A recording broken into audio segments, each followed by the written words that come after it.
The news tonight has to deal with your old shop, the Southern District of New York. For people who missed the explanation of what it is during impeachment, it is basically the Department of Justice, New York City office. Here's the headline in the New York Times. It's about that man, Geoffrey Berman, U.S. attorney, who investigated Trump associates, including but not limited to Mr. Giuliani, is abruptly replaced. Maya, he's out on a Friday night. The former U.S. attorney, Preet Bharara, making it very clear on Twitter he does not think this was a resignation. We know Berman was offered other jobs at DOJ and declined them. What do you make of it? You know, we used to call it the Department of Justice, not the Department of Just Trump. Unfortunately, all too often it seems, as certainly the optics are, that this is a department that William Barr is running as a way of running interference for Donald Trump. I mean, remember that we're talking about the Southern District of New York, which is often called the Sovereign District of New York because of its independence. All U.S. attorneys' offices have some. The Southern District, frankly, has more. And Mr. Berman, remember, it's not just the Michael Cohen case, Donald Trump's attorney that the office prosecuted. He had recused himself. But there was also Chris Collins, who was, suspected of insider trading, who was a close Trump ally. We know that they had subpoenaed documents for Trump's inaugural committee. There was just one investigation after another. And of course, one of the big ones is also whether Rudy Giuliani, another defense attorney for Donald Trump and former U.S. attorney for the Southern District, was being investigated as well, it appeared, possibly including failing to register as an agent for foreign governments.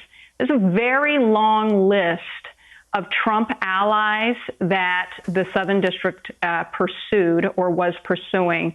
And as we know from this president, loyalty is what he demands, and the justice that he seeks is just for himself, and it ain't justice.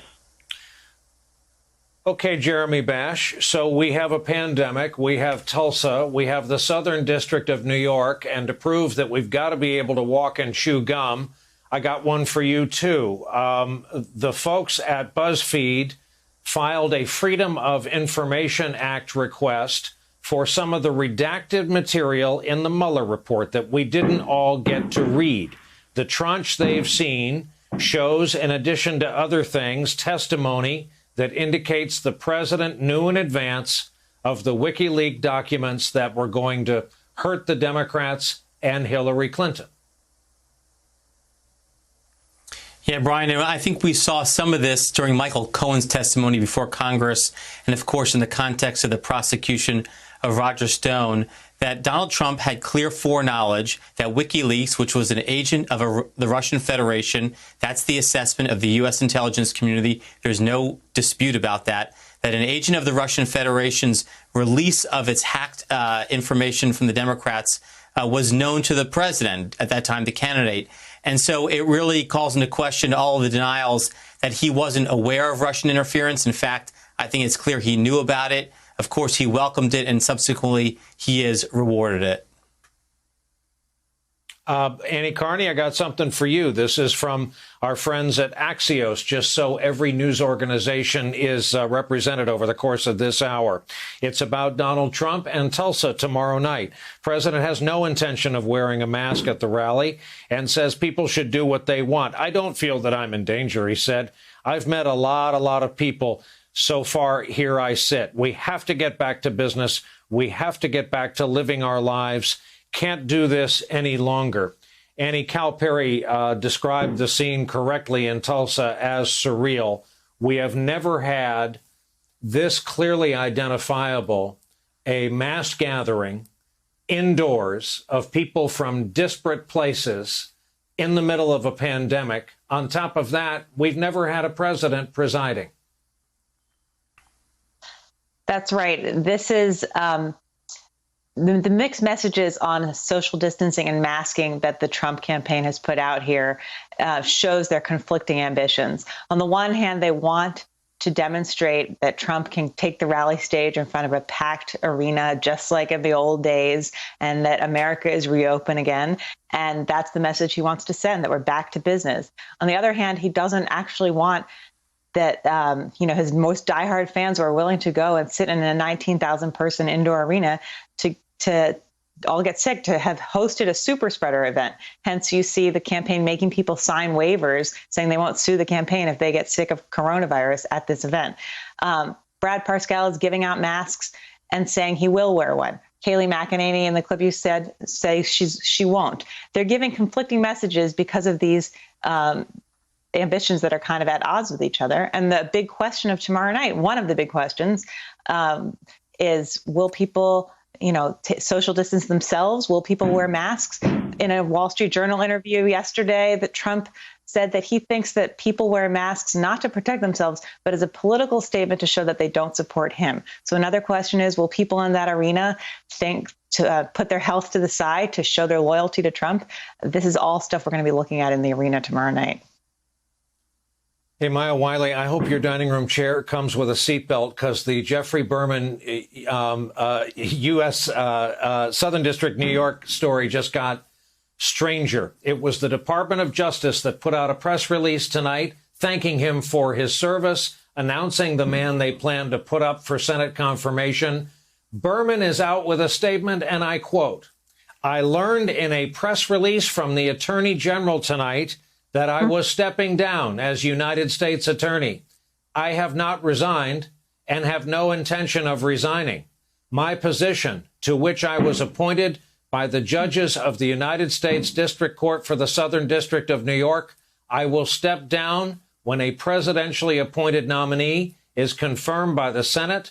Until then, our investigations will move forward without delay or interruption. I cherish every day that I work with the men and women of this office to pursue justice without fear or favor, and intend to ensure that this office's important cases continue unimpeded." Maya, in baseball, I believe they call that a brushback pitch.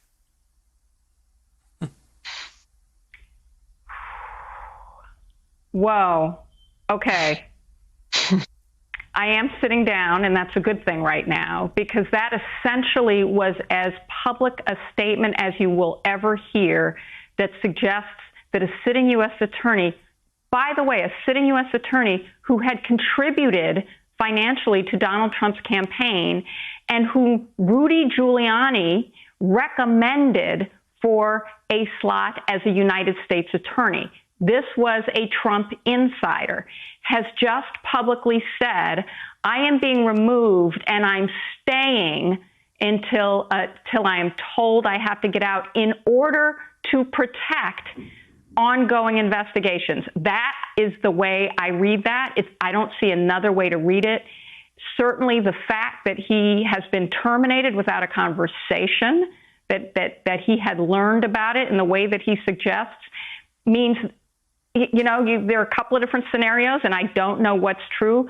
But if I had to speculate, I'd say either they asked him to do something and he said no, or he just wasn't getting subtle messages to back down and they decided to take control. But that is an astounding public statement from anyone who serves in any role in government, let alone an attorney serving for the Department of Justice.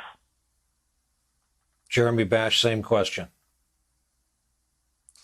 Yeah, I think it's clear he was fired because Trump is under investigation. We don't know which aspect of the Trump organization or the Trump family or the Trump charities or the Trump business empire is under investigation. But I think it's pretty clear that when you fire the U.S. attorney conducting investigations on a Friday night, and the U.S. attorney has to go out and say, number one, I was fired, I'm not stepping down voluntarily, and number two, I'm going to stay right in my job until a successor is confirmed by the Senate, which, by the way, I'm not really sure how he's going to pull off because, of course, they could put in an acting U.S. attorney in his place. That would ordinarily be the course of events. But he is saying, I'm not going anywhere because I've got to protect these investigations. I think it's clear there is a lot cooking at the SDNY, at the Southern District of New York, that we don't know about. And this U.S. attorney is standing firm. And shame on the Justice Department for trying to remove him and undermine justice itself. Hey, Jeremy, just because it's a Friday night, a question I've asked you during happier times. What must the Russians think? I mean, think of it. They spent, what, $7 to corrupt our election in 2016. A great return on investment. Hell, they probably have the Bolton book. They know about Tulsa. We have 4% of the world's population, but USA is #1 in the globe. We lead the world with 25% of the coronavirus deaths. What must they be thinking right about now? Well, I think, first of all, they're gratified that the person they wanted to be in office in 2016 is in office. As I noted, he has rewarded them for their support. He has undermined NATO and given Russia all kind of benefits on the world stage. And second, as I think they prepare for 2020, they see the president has been willing not only to go to them in 2016, not only to go to Ukraine after the 2016 election, but also now we learn from the Bolton book to go to China as well and ask for their interference in American elections. I think the Kremlin and Vladimir Putin understand that they can do the same thing in 2020, and they will. They enjoy the chaos. It redounds to their benefit, and everything that the president has done to go to other dictators and other leaders around the world and ask for involvement in U.S. elections is actually right out of Vladimir Putin's playbook. Annie Carney, otherwise, it was a bad week for Donald Trump. When you look at the incoming polling, 2 cases at the Supreme Court went the other way, despite 2 appointees. The aforementioned Bolton book. I guess tonight's DOJ score goes on their side of the board, though that's getting a little fuzzy as we continue to talk.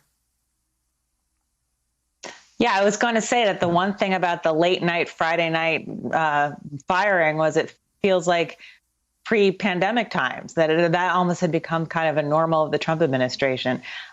This is a terrible moment for the president politically. That's why this rally is happening. Every health official in Oklahoma on the task force has recommended delaying until it's safer to have it.